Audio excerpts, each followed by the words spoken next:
quoi de neuf chez DC Rebirth? Il sort des titres DC Rebirth toutes les semaines, et les comics que vous aimez, les Batman, les Justice League et tout ça, ça sort tous les 15 jours, donc il y en a des tonnes. Et pour ne rien rater, j'ai décidé de vous faire une émission qui va synthétiser les dernières sorties à ne pas manquer, pour vous aider à y voir plus clair. Alors par exemple, le deuxième numéro de Justice League of America, qui est la deuxième série, hein, il y a Justice League d'un côté et Justice League of America de l'autre, est disponible. Steve Orlando au scénario, et une surprise, puisque la couverture est signée Ivan Reis, mais à l'intérieur ce n'est pas Ivan Reis. Il avait été annoncé sur le premier arc et il ne le dessine pas. Donc je suis assez étonné de voir que DC ne tient pas ses promesses. Alors le dessinateur qui remplace n'est pas mauvais, hein, c'est pas mauvais, mais on est un peu déçu parce que il avait mis un tel, si vous voulez, il avait mis un tel niveau, Ivan Reis, on s'était dit oh là là, on va se régaler pendant 5 épisodes, ça va être complètement dingue, et finalement il ne dessine qu'un numéro. Le dessinateur s'appelle Felipe Watanabe, je ne le connaissais pas, et donc je suis bon, il n'est pas mauvais, voilà, mais c'est vrai qu'on est un petit peu déçu parce qu'on aurait aimé avoir l'intégralité par Ivan Reis. L'avantage de DC, c'est que quand ils prennent un dessinateur fill-in, souvent il est un peu dans la même tendance, donc c'est un sous Ivan Reis, mais c'est quand même pas mal. Le numéro 2 est disponible, le numéro 1 est encore disponible, et le numéro, parce que vous savez qu'il y avait d'abord un one shot, puis un numéro 1 et un numéro 2, donc ça c'est le numéro 2, donc les deux premiers numéros, le Rebirth 1 et le 1, sont disponibles sur originalcomics.fr. Vous pouvez vous faire un petit plaisir si vous avez raté le train en route. L'autre numéro 1 à ne pas rater, c'est Batwoman. Batwoman par Marguerite Bennett, James Tynion 4 et Steve Epting. Après le Batwoman Rebirth 1, voici le Batwoman 1. Hein, toujours le même principe, d'abord un Rebirth, puis un numéro 1. Steve Epting fait des merveilles sur cette série. Moi j'avais adoré l'époque de J.H. Williams 3. Et il arrive Steve Epting a proposé autre chose que J.H. Williams 3, mais c'est toujours aussi bien et c'est toujours aussi magnifique. Et je dois vous avouer que ça ne manque pas de poses iconiques et ça ne manque pas voilà, c'est vraiment un pur comics d'action et un pur comics avec un personnage attachant, et on l'aime depuis les années de J.H. Williams 3, justement, cette Batwoman. Et voilà, quand on voit des choses comme ça, on se dit waouh, c'est pour ça qu'on lit des comics et c'est pour ça qu'on aime les comics. Batwoman 1, c'est vraiment bien. Je pensais pas apprécier autant cette série en fait, voilà. Et je trouve que pour le moment elle tient vraiment ses promesses. Sachez que on parlait vu que c'est une émission spéciale sur DC Rebirth, ce profil Batman, le crossover Batman Flash dans Batman et Flash à partir des numéros 21 et 22, c'est Jason Fabok qui fait les épisodes de Batman. Ça va être assez fou, et comme vous pouvez le voir, regardez, oh c'est quoi ce petit smiley avec une tache de sang dessus. Je n'en dis pas plus. Qu'est-ce que je peux vous dire? Sortie du numéro 8 de All Star Batman. Alors plus on avance dans All Star Batman, moins on a de stars.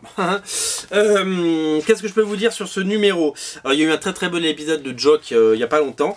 Là c'est Giuseppe Camuncoli qui a un petit peu ruiné Spider-Man depuis 2 ans, qui décide de nous faire un épisode. C'est un peu bizarre, on attend vraiment les épisodes de Jock ou de Sean Murphy. On a vraiment envie que les très très grands dessinateurs reviennent. Jock revient, je crois, dès le numéro 9. Il n'était pas annoncé sur le numéro 9, mais finalement c'est lui qui le fera.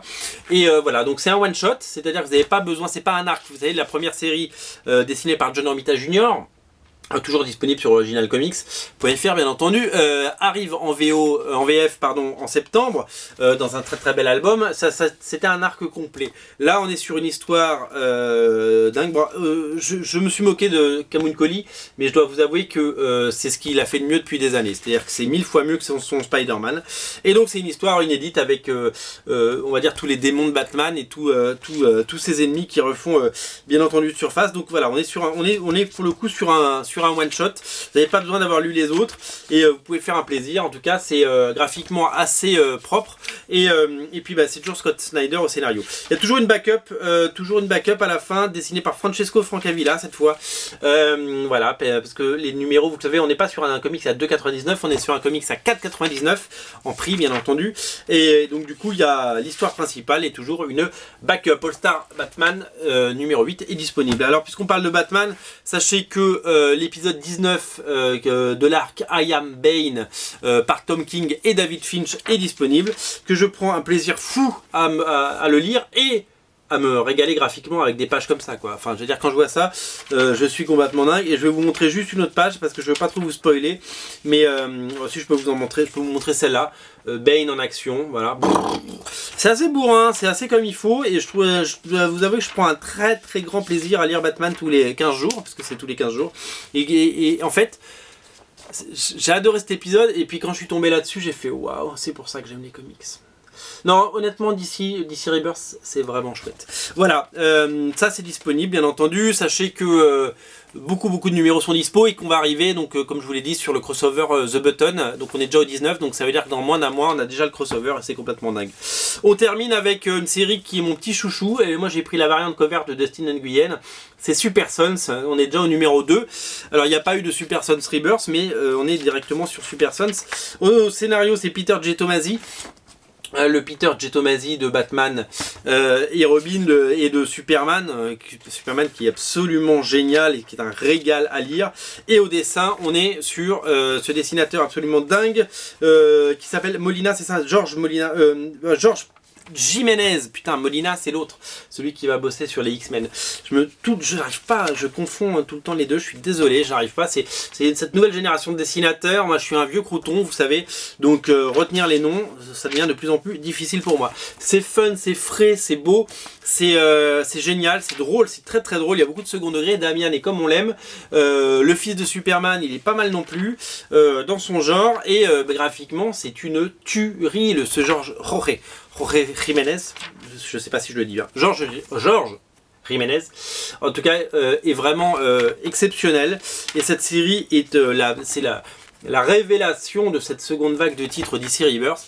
Ça arrivera pas tout de suite en VF, je pense, mais c'est vraiment génial. Je termine avec cette page, je vais pas tout vous montrer, mais en tout cas c'est vraiment savoureux et délicieux. Voilà pour la sélection de titres DC Rebirth. Allez faire un tour du côté de DC Rebirth. Il y a plein de choses. Il y a plein de choses à voir. Voilà. Lisez des comics en VO. Soutenez originalcomics.fr. Faites un tour dans notre rayon VO. On a des milliers de comics pour vous. Faites-vous plaisir. Passez du temps et faites-vous une petite commande parce que on a plein de choses. Voilà, tout simplement. Rendez-vous très bientôt pour des nouvelles infos. Ciao.